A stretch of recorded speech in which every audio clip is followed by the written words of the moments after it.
We have a dream, Memexia, a dream we all share as a team bound by friendship, to play games together and reach for the championship. But if we're going to make that dream come true, we need to be able to practice together, becoming better and better friends. And for that, the next step is to gather together, and live in a team house. Jian's impassive expression does not change in the slightest. So if you love your sister, no, not implying that you don't love her, just trying to say, what I'm saying is, yeah, like, none of those really helped.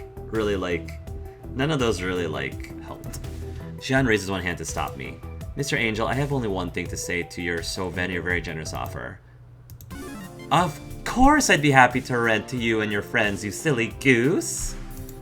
Jinx won't stop talking about how super cool you and your friends are. You make her happy, and well, anything that makes my dear sister happy makes me happy too. I'd actually decided to rent the apartment to you before I even sat down. Yeah, and you just gave me like this whole runaround? Yeah, like, was that for your own personal, like, amusement, for your own personal enjoyment? Okay, alright. I just wanted to see you squirm a bit first. It was adorable. No, I wouldn't have squirmed. Sorry, but in real life, I would not have squirmed.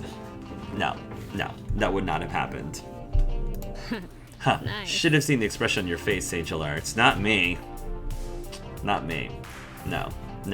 You would not have gotten over on me. Sorry, sweetheart. You tried. I blink once, then twice, my face frozen. Angel Arts? Excuse me for a moment, restarting my heart. I repeatedly smack a fist against my chest to resume normal cardiac operations. So, we're good? You'll rent the place next to Jinx's apartment to Magnificent 7? Crimson Tiger is willing to pay the deposit if that's an issue. Absolutely, I'll rent to you. I like you. I like your friends. But I think we need to adjust our strategy a bit first. To make things easier on Jinx, I'd like to suggest installing a connecting door and making the two units into one whole. That is perfect, because it essentially is like one whole big house, or one whole big apartment. That way, everything's under one single renting contract. I'll need a month to arrange proper permits and the work crew, but all in all, I think we can do this. Okay then, that's great, wonderful. Heck, I bet you're so happy with this that you'd be willing to rent to us for free. No. Okay. They slide out of the booth, adjusting well-tailored clothes to make themselves proper and presentable once more. You'll be able to move in 30 days from now. Jinx mentioned you use an iris? Excellent. My iris will contact your iris and work out the logistics. A pleasure doing business with you, Mr. Angel. Yeah, bye, Jian. Yeah, bye. Sorry about that. Sorry. Just too much fun to let Jian play with you like a cat with a laser pointer. Except she didn't, really. 1 month. We can have in-arcade practice sessions until then. Everyone will need that time to arrange their own adult-type paperwork responsibilities anyway. And then, Magnificent 7 will have a new home. Cool. See, it worked out. I didn't really have much of a doubt. I figured if the game was hyping up this apartment house or like this team house so much, I was like, we're gonna get it at some point. We'll get it. The months slid by quickly enough. We'd gather a few hours at GCF's arcade to train in and around various side jobs the team held, taking commuting time into account.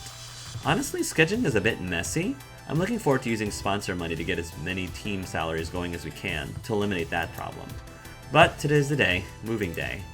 Trucks pull up in front of the building now and then, offloading what meager new possessions we have to haul up to apartments 108 and 109. Or, as they shall henceforth be known, Magnificent 7 HQ. I like the sound of that. It has a nice ring to it. Headquarters sounds way cooler than Team House anyway. Probably best to stay out of way and let the movers work. Just chill in the arcade for the afternoon, let Jian wrangle the logistics. So who do I want to hang out with while waiting for our headquarters to be made presentable? The person that I want to ask to be roommates with. Not Zapper. Oh, time for pizza. I can also take the bed in that. I must protest. Which is why they should have done nothing. Now they're de facto approving of evil itself. Are you kidding me? What else did you expect them to do? Hold hands and sing Kumbaya? Wrong place, wrong time for that sort of thing. Okay, apparently I'm walking into a heated debate. May need to step in here if things get too heated, especially after what happened with Domino and Zapper.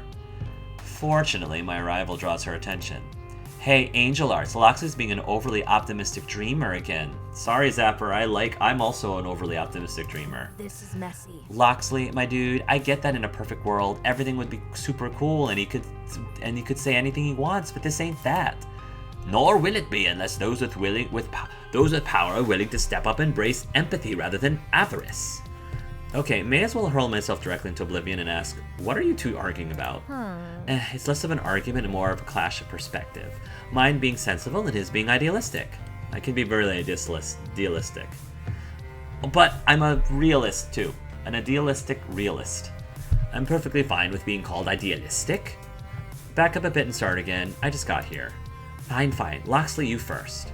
Yesterday, an esports competitor was being interviewed after a major tournament win, and in his victory speech, he declared, "Free XXX Revolution now." And the game's XXX, free XXX Revolution? What kind of thing is he offering here? And the game's publisher probably banned him from play for 6 months and fired the person interviewing him for allowing it. Which stinks. I'm not arguing it doesn't stink, it's an all-around pile of stink. But the ban came down because a gaming event is the wrong place for politics. It's like expecting nuance in Facewall, and the guy signed a contract agreeing to that. The contract wording was intentionally vague, and I doubt the company would punish him if he said the USA rules, which, might I add, is also a political statement. I disagree, No, this is clearly fear of reprisal from the government of XXX, which is ultimately a huge gaming market and despotic regime. Just talking about XXX negatively is a good way to get punished, with corporations climbing into bed with them on a daily basis. About that, Loxley. About that metaphor. We'll talk about that. Loxley's right about that. I wouldn't want to mention XXX specifically by name just to be on the safe side. Nah. This isn't about XXX. I'll just say XXX. This isn't about XXX. It's about games and keeping the focus on games, not politics. All discourse is political, my friend. Games are art and therefore political. Ugh. Not this again. Look, I'm not sitting here effing XXX's F, okay? I don't like what they've been doing any more than you do. That publisher is run by abusive patriarchal sticks. I'm not playing cheerleader for anyone here. But expecting a video game company to do anything other than get out of the way of that oncoming freight train is absurd. It's not their place to start an international incident. And when I sit down and play a game, I just want to play a game, you know? I don't play those games that are thinly veiled military recruitment campaigns either. I want game storefronts to yank obvious propaganda games. I want racist trolls out of the community. Keep things welcoming for everyone by keeping politics out. A bit concerned. And who decides what's political and what isn't? That's the rub. I mean, I kind of... One thing that I do agree with Loxley here about is that a lot of people do seem to define what is or isn't political in the game. Like, simply the fact that video games earlier on started introducing the ability to have LGBTQ plus characters.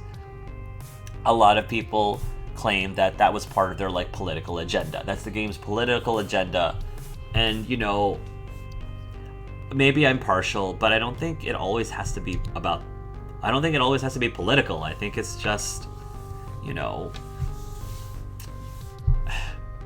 do you know what I'm saying? I feel like I'm like preaching to the crowd here. Like if you're watching a gay Let's Play, I figure I'm probably preaching to the crowd. But that's the thing that like irks me and is a little bit of a pet peeve that sort of grinds my gears, is like whenever people claim that it's a political move, and I'm like, I don't think it's necessary. I don't believe it's necessarily one, but you seem to think so.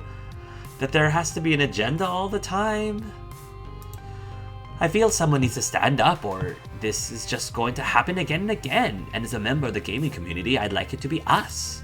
It's also important for those of us who have platforms of privilege. There you go, that's another one. Platforms of privilege from which to speak, that we use them boldly against the evils of the world. See, I 100% agree with this. I think that there is a lot of people in this world who are of privilege, who could be using their privilege to help others who are not so privileged. And I can 100% agree with that. But we both ranted enough, haven't we? Considering Angel Arts is our acting manager, /cat wrangler, I'm curious how he would interpret the situation. Just in case I feel like, oh, I don't know, making scary political statements after Magnificent Seven wins the Pro Tour. Holy F, people, you're dumping this on me now? No worries, I support my friends. I'll respect your wishes on this matter regardless of what they are. You have my loyalty, that will always come first. This is why I love you, Loxley. Yeah, let's not back Angel Arts into a corner on this one. I'm cool with whatever you decide, too. So, do you think it's reasonable to disallow politics at a gaming event? Or is it reprehensible to silence them? It's reasonable. Like it or not, game companies are expected to provide neutral ground wherever possible. It's reprehensible. People should take a stand for what they believe in without fear of punishment. It's reasonable and reprehensible. Can't imagine it going down any other way, but we don't have to approve of the results. I'm not getting to this right now. This feels like a cop-out answer. It's reasonable and reprehensible. Like it or not, game companies are expected to provide neutral ground whenever possible. It's reprehensible. People should take a stand for what they believe in without fear of punishment. It's reasonable and reprehensible. Can't imagine it going down any other way, but we don't have to approve the results. I don't want to... See, I probably would say this, but I feel like it would be a little bit of a cop-out for me to say it's reasonable and reprehensible. So... I'm going to agree completely with Loxley here. It's reprehensible. People should take a stand for what they believe in, without fear of punishment. Let's call this what it is, okay? A game company is terrified of losing money in XXX and willing to silence someone to avoid that fate. It's not about neutrality, it's about that bottom line. And a company has no right to punish someone over their speech like that. If they're not willing to stand up for their own players, maybe they don't deserve to have a player community. And if the only vote we get under capitalism is voting with our dollars, well, I hope there's a mass voting and they feel it in the pocketbook. Hear, hear. Thank you for seeing past the company's rhetoric to what this is truly about. I think you're both putting way too much meaning to this, but whatevs. So much for her being like, yeah, I'll just accept whatever you say, Angel Arts. Whatevs, Zapper. Whatevs. It's not like I'm waving XXX flags around and cheering on them on. Screw them. Just not going to say that at a tour event. Which is perfectly understandable, Zapper, as long as you respect my right to do so. As long as we don't get our whole team banned from play.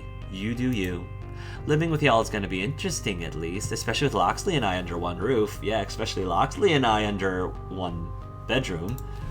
I promise not to start any fights, though. Team cohesion above all else. Glad I'm specifically bunking with Rhapsody, though. Likewise, I promise to remain cordial and not allow differing viewpoints to tear Magnificent Seven apart. It wouldn't be fair to Angel Arts or anyone else.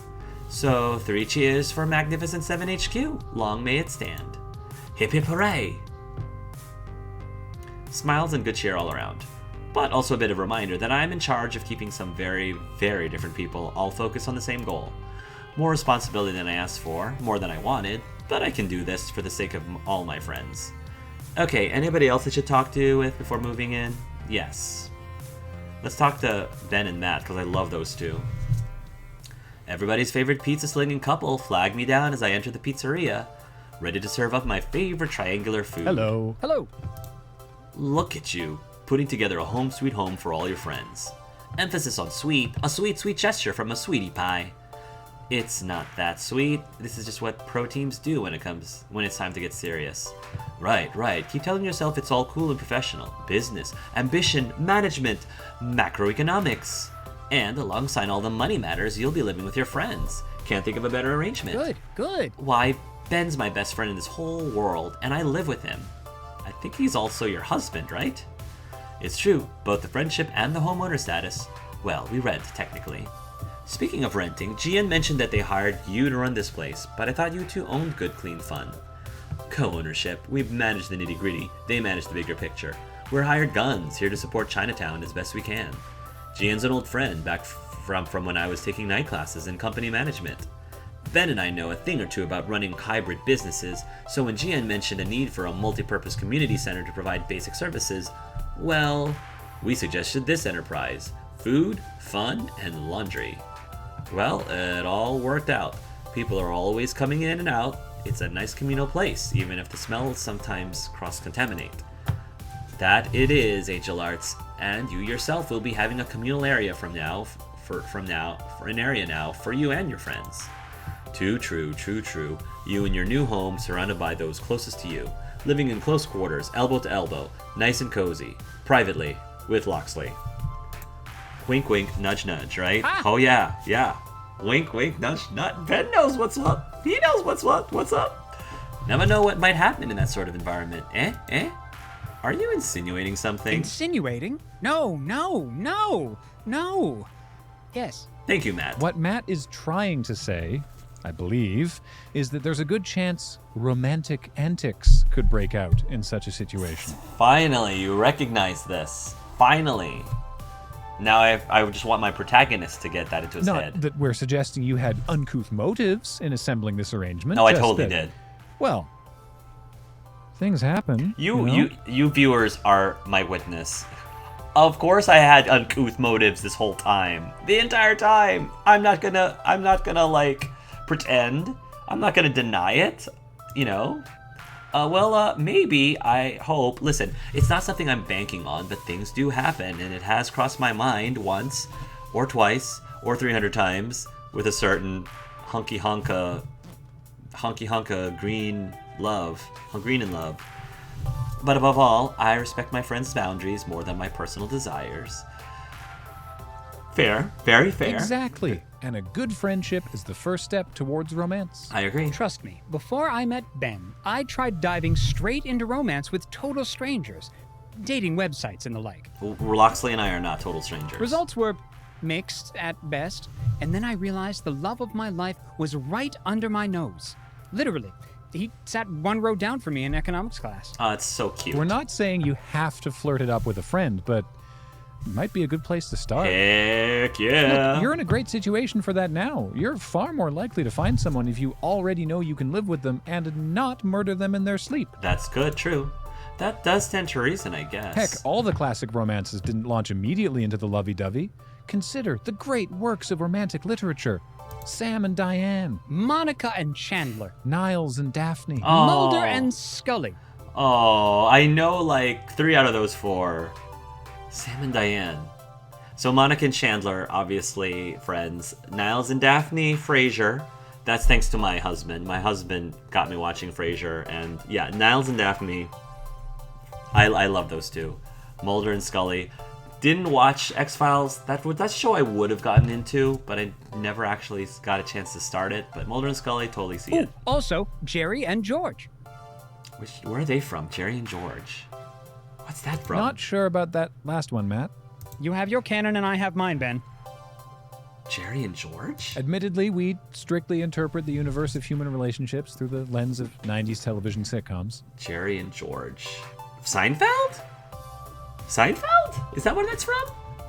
Wait, The X-Files was a sitcom? The show certainly got laughable as time went on. Okay, fair enough, Ben. Okay, I get it. I've watched plenty of shows, sitcoms or otherwise, to know what I want in terms of love. But why the old birds and the bees pep talk from you two specifically? Well, Yes. is there anyone you've got Yes. your eye on? Yes. Not committing to anything, no, but No, I'm committing. call me curious. No, Who I'm committing. tickles your fancy? Don't even... Ben, come on. I'm not even hiding it. It's super obvious. Oh, I see. You're just trying to get me to spill the tea. I'm spilling some tea. All over the lap. All over your laps. Bingo. Ben and Matt sheepishly grin. I guess it makes sense, and they've been watching all of us interact in and day out. And if I had their vantage point, I'd be asking those questions in my head too, even though I wouldn't be asking questions as to who, because it's like so downright obvious. I'm practically throwing myself at this person. Fine. Consider it spilt. Grace is kind-hearted and sweet. I like her a lot. Domino's a gentle soul beneath his cynicism. Zapper is a high-energy 24/7 party. I'm into that. Loxley's a charmer, to be certain. Jinx's mix of calm and severe is entrancing.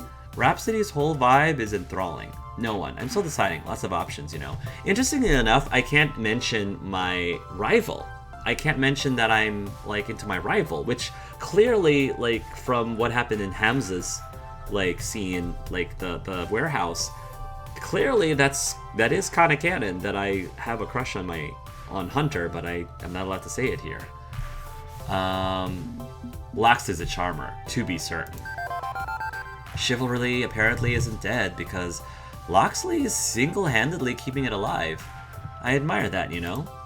And it's not some cynical persona he wears to enchant people. It's a genuine aspirational goal for him, to be gallant and genteel. So, not exactly a LARPer or SCAR either? SCAR, eh? I don't know what a SCA is. I have to look that up. Think there's more going on there? Actually, I know there's more going on there, given he seems to be tangled up in some conspiracy over Polybius. Right, something more. Well, may you build a grand castle of your very own then. Thanks for the advice, you two. Happy to help, and here's your lunch. Literal food for thought. Nice. I pay for my delicious meal and settle into my favorite booth. You know it's my favorite because it's almost molded to my butt because of how often I sit here. And I can barely believe it. Soon, very soon I'll be living with all my friends, under one roof. I should be nervous, but I'm excited. I'm looking forward to it, and I suspect for reasons beyond improving our FOD2 skills. I've been living alone until now, content to be alone, or so I told myself. Tonight, all of that changes. I could never live alone. I am too much of an extrovert. I have never lived alone for an extended period of time. I did live alone for about a month and a half, 2 months tops, because I moved out of my house to prepare to move in with my husband, my now husband, because I actually moved into my husband's apartment, but in a different room. A unit that would eventually become our unit, because my husband's lease wasn't over by the time we were going to get married. So I ended up like getting a lease, and part of it was because my lease was over. My lease was over and I need to move somewhere, and I might as well move to the place we ultimately were going to move into. So, if I had a choice, I would have had somebody living with me, but it was only going to be for like a month and a half. So it didn't make sense having a roommate for like a month and a half. So, yeah, that would have driven me nuts. Living by myself would have eventually driven me nuts. I'd be living alone until now, content to be alone, or so I told myself. Nah, that would not have happened. I would not have been content to be alone. Tonight, all of that changes. My thoughts return to much more current ones as I polish off the rest of my pizza, and I'm ready to get back to things. Rhapsody or Domino? Rhapsody's cool, but again, Domino is the one that I'm more curious about. I find Domino chilling in his usual spot in front of the battered plastic Japanese arcade cabinet loaded with all of his shmup faves. Although chillin' is probably not accurate, as usual, he's hyper-focused on a massively complicated bullet spam pattern from hell, desperately hanging on the edge of survival. And yet he finds just enough mental timeshare to say hello. Hello. Hey, sorry, didn't mean to interrupt. Nah, it's fine, I'm good. It's a good day. I'm all packed up and ready to go on permanent vacation with y'all. Where's your luggage? You didn't register with the movers, so I figured you'd be bringing your stuff in by hand or something. But I don't see any boxes or suitcases or travel trunks or anything out there. It's because he doesn't really have any stuff. And Domino glances to a battered duffel bag lying on the ground next to his arcade cab. Got it all right here. That's it. Angel Arts, you know that he doesn't have a lot of stuff. The man is taking things from garbage from the dumpster. What do you think he has a whole ton of stuff? Come on. My character can be really dense sometimes. The sum total of my worldly possessions. Well, the stuff worth keeping anyway. Ah, the joys of riding the poverty line like a skateboard trail. With his game wrapped up, he turns to chat with me while leaning against the cabinet. He seems genuinely happy, possibly for the first time that I've seen. This can't possibly end badly. This is gonna be fun. Assuming we aren't murdering each other by the end of the first week, it'll be nice to not live alone anymore. I'd like to think we can handle this new living arrangement with a minimum of bloodshed. My hope is to provide a friendly, welcoming sort of gamer's paradise for us all. I've never liked that word. Paradise? Gamers. That's curious. I mean, what is a gamer, really? It's branding and marketing shorthand, a defined role given to us by the media to act as a convenient carrying handle. I know, for me, the way that I use gamer is gamer, G-A-Y, gamer, as in I am a gay gamer. That's how I use it, Domino. When a major corporation making sweet bank off of you is also telling you who to be and what opinions to hold and what opinions to fight to the death over, well, that's worrying. And to an extent, the esports scene completely buys into it. You don't want to make sponsors unhappy, and sponsors want you to stick to the script. Crimson Tiger only exists because some soda company decided they needed a gamer drink for the gamer lifestyle and invented a brand to cover the gap. Isn't it ironic? Thus, the loop is closed, and we become part of our own subservience. Okay, kind of went off on a Loxley-esque rant there, didn't I? Yeah, not quite as charming, though. It's okay, it all made sense to me. We have to be careful not to perpetuate stereotypes. I think gamer is fine as long as you're your own gamer and not someone's tool. That's kind of overthinking it, yeah. Gamer is just one who plays games, doesn't have to be anything else. I think gamer is fine as long as you're your own gamer and not someone's tool. Tossing the word gamer is like throwing out the baby with the bathwater, isn't it? We do play video games, so we're gamers. The key is in refusing to change what kind of a gamer you are. If we don't fit the stereotype, too effing bad, we are who we are. I'm not going to compromise on that, even for Crimson Tiger. Very confident, are we? Hopefully that holds true the first time Crimson Tiger pushes back on something. But I'll put some faith in you being able to stand firm in the face of that. Maybe it's for the best that I'm bunkmates with Loxley for this Magnificent 7 HQ. He's bunkmates with Loxley? Okay, we need to change that. We need to change that. We see eye to eye on this stuff. So you picked out your room assignment already? Yeah. Yep, Gian's moving stuff around accordingly. Starting tomorrow, Magnificent 7 HQ is in full effect. I'd suggest a huge party to celebrate, but let's not annoy our landlord on day one. Party? A party! That can be when we make our move. Cause Lox is dragging his feet. Again, my rival beat him to the punch. Plus, I'm usually the one who sits in the corner talking to the pets during a party, because when I try to mingle, people will go, oh look, at the time, and wander off. Honestly, I'm less worried about someone else on the team starting drama than myself accidentally causing some. Of course, we already talked about that, didn't we? After 20xxx main event match of Domino vs. Zapper. Not the worst idea. My hope is that I'll be a bit less morose if I'm around cheerful people. I mean, it's half the reason I keep coming back to GCF. Being a shut-in really drives people up a wall, across the ceiling, and down the other side. I don't know how folks like Loxley managed it before today. Hang on, weren't you a shut-in too? I lived alone, if that's what you mean. That's curious. And you didn't have an arcade to fall back on to bump up your social meter either.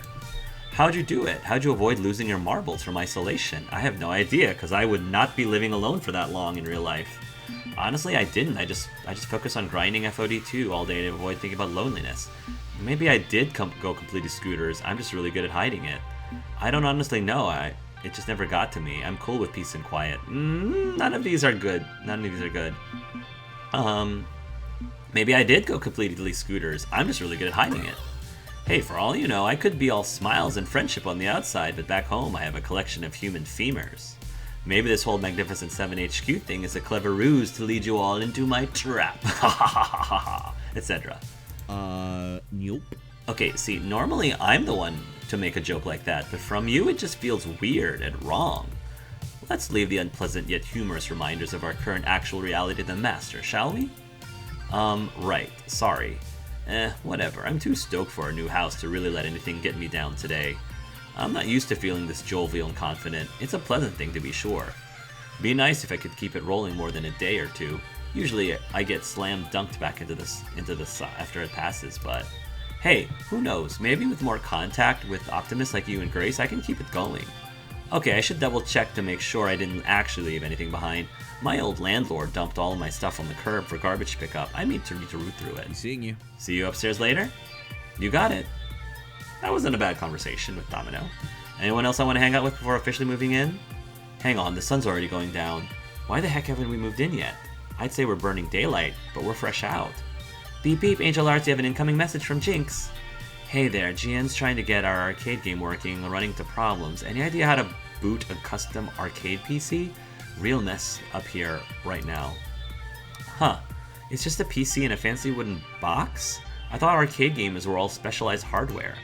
Retro games, yes. Modern ones tend to use off-the-shelf components. Want me to reply to her?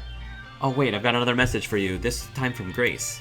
I could use a hand moving my game collection. Can you take the subway to the 23rd Street station? Moving these boxes myself is proving difficult. I don't think I can leave either of them hanging. Rhapsody could easily get an FOD2 machine going. They're a computer-y type person like you. And I'm sure Loxley would be more than happy to carry some boxes for Grace. So, who should I send where?